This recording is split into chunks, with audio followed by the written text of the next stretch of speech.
নমস্কার বন্ধুরা, আজকে চলে এলাম অ্যাস্ট্রোলজি সম্পর্কে কিছু বেসিক ডিটেলস নিয়ে আলোচনা করতে। আমরা 2024 সাল পেরিয়ে 2025 সালে পৌঁছে গেছি। আরও একটা বছরকে পার করে নতুন বছরে এসে পৌঁছেছি। 2024 সাল প্রত্যেক মানুষের কাছেই ভালো মন্দর দিক থেকে কেটেছে।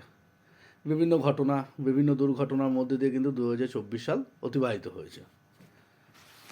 এবং প্রত্যেক মানুষের কাছেই একটা প্রশ্ন থেকে যায় যে 2025 সালটা আমাদের কাছে কেমন যাবে। দেখুন, আমরা যদি 2025 সালকে টোটাল সংখ্যাগুলোকে যোগ করি তাহলে দেখব যে 2 + 0 + 2 + 5 = 9। 9 ইন্ডিকেট করে মার্স অর্থাৎ মঙ্গলকে। প্রত্যেকটা সংখ্যারই একটা নির্দিষ্ট করে গ্রহ আছে। 1 থেকে 9 পর্যন্ত যে সংখ্যাগুলো আছে প্রত্যেকটা সংখ্যাই কোনো না কোনো গ্রহর দ্বারা পরিচালিত হয়। এর আগের বছর যেমন 2024 ছিল 2 + 0 + 2 + 4 = 8, অর্থাৎ শনির বছর ছিল। আর এবছর 2025 হয়েছে মঙ্গলের বছর। তা আলোচনার শুরুতেই যে বেসিক ডিটেলস নিয়ে আলোচনা করব, তা প্রথমে আমাদের বেসিক ডিটেলস হিসেবে জানতে হবে যে আমাদের রাশিচক্রে কতগুলো রাশি আছে, কটা নক্ষত্র আছে, কটা গ্রহ আছে, এইগুলোকে নিয়ে আমাদের আজকের আলোচনা।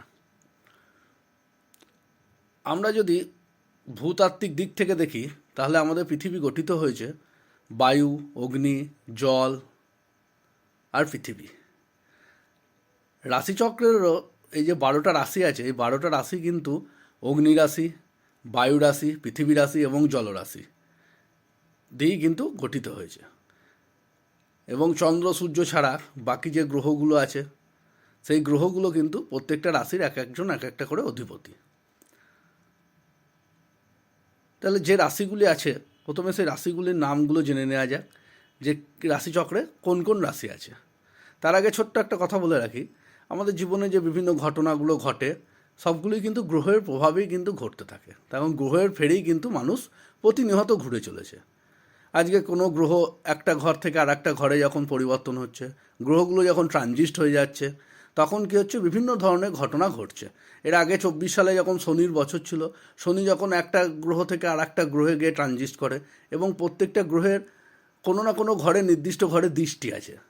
সেই দৃষ্টিগুলো যখন সেই ঘরে পড়ে তখন সেই ঘরের যে অধিপতি থাকে তার সঙ্গে সেই গ্রহের শত্রু আছে কি মিত্র আছে সেইগুলোকেও কিন্তু আমাদের একবার দেখে নেওয়া প্রয়োজন। যে দেখা যাচ্ছে যে শত্রু আছে এবং মিত্র আছে, সেই শত্রু মিত্রতার প্রভাবে কী হচ্ছে না, তার রাশিচক্রে এবং তার লাইফে কিন্তু বিভিন্ন ধরনের এফেক্ট শুরু হয়ে যাচ্ছে। তাহলে আজকে প্রথমেই যে রাশিগুলোর নাম আমরা জানবো সেই রাশিগুলো হচ্ছে, প্রথম রাশি হচ্ছে মেষ রাশি। মেষ রাশির পর বৃষ রাশি, তারপর হচ্ছে মিথুন রাশি, তারপর কর্কট রাশি, তারপর হচ্ছে সিংহ রাশি, তারপরে কন্যা রাশি, তারপর তুলা রাশি, বৃশ্চিক রাশি, ধনু রাশি, মকর রাশি, কুম্ভ রাশি এবং মীন রাশি। এই যে 12টি রাশি আছে, এই 12টা রাশি নিয়েই কিন্তু আমাদের রাশিচক্র তৈরি হয়েছে। এই 12টা রাশির কিন্তু প্রত্যেকে একজন করে অধিপতি আছে, যার দ্বারা কিন্তু এই রাশিগুলো রুলড হয়। সেই গ্রহগুলো কিন্তু এই রাশিগুলোকে পরিচালনা করে। আমরা যদি প্রথম রাশিকে মেষ দেখি তাহলে মেষের অধিপতি হচ্ছে মঙ্গল, যেটা 2025 সাল হচ্ছে মঙ্গলের বছর। সেকেন্ড রাশি হচ্ছে বৃষ রাশি, যার অধিপতি হচ্ছে শুক্র। থার্ড রাশি হচ্ছে মিথুন রাশি, যার অধিপতি হচ্ছে বুধ।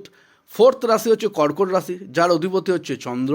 ফিফথ রাশি হচ্ছে সিংহ রাশি, যার অধিপতি হচ্ছে রবি। সিক্সথ রাশি হচ্ছে কন্যা রাশি, যার অধিপতি হচ্ছে বুধ। সেভেন্থ রাশি হচ্ছে তুলা রাশি, যার অধিপতি হচ্ছে শুক্র। এইট রাশি হচ্ছে বৃশ্চিক রাশি, যার অধিপতি হচ্ছে মঙ্গল। নাইন্থ রাশি হচ্ছে ধনু রাশি, যার অধিপতি হচ্ছে বৃহস্পতি। 10th রাশি হচ্ছে মকর রাশি, যার অধিপতি হচ্ছে শনি। 11th রাশি হচ্ছে কুম্ভ রাশি, যার অধিপতি হচ্ছে কিন্তু শনি। এবং 12th রাশি হচ্ছে মীন রাশি, যার অধিপতি হচ্ছে বৃহস্পতি। তাহলে শুধু চন্দ্রমা এবং সূর্যদেব ছাড়া বাকি যে গ্রহগুলো আছে প্রত্যেকটা গ্রহ কিন্তু দুটো করে রাশিকে রুল করছে। দুটো করে রাশিকে যেমন রুল করছে, প্রথমে আমরা দেখলাম যে মেষ রাশির অধিপতি হচ্ছে মঙ্গল, আবার ঠিক 8th হাউস অর্থাৎ বৃশ্চিক রাশির অধিপতি হচ্ছে কিন্তু মঙ্গল। তাহলে মঙ্গল মেষ রাশি এবং মেষ রাশি এবং বৃশ্চিক রাশিকে কিন্তু রুল করছে। এছাড়া যে নক্ষত্রগুলো আছে সেই নক্ষত্রগুলি হচ্ছে 27টি নক্ষত্র আছে।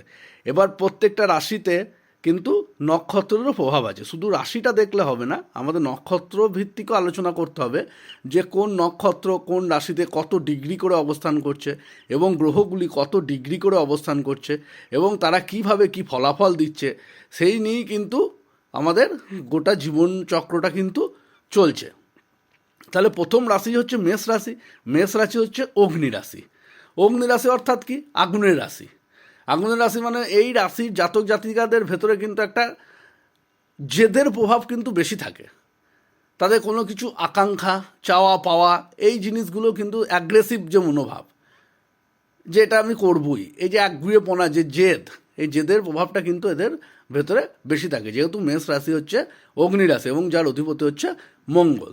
এবার মেষ রাশিতে যখন মঙ্গল অবস্থান করছে এবং মঙ্গল কোন কোন জায়গায় দৃষ্টি দিচ্ছে এবং সেই দৃষ্টির ফলে আর বাকি রাশিগুলি কী প্রভাব পড়ছে না পড়ছে সেইগুলো কিন্তু ডিটেলসে আলোচনা করার প্রয়োজন আছে। আজকের ভিডিওতে আমরা শুধু রাশির নামগুলো জানলাম, পরের একটা রাশির নাম জানলাম এবং রাশির যে অধিপতি আছে তাদের নামগুলোও কিন্তু আমরা জানলাম।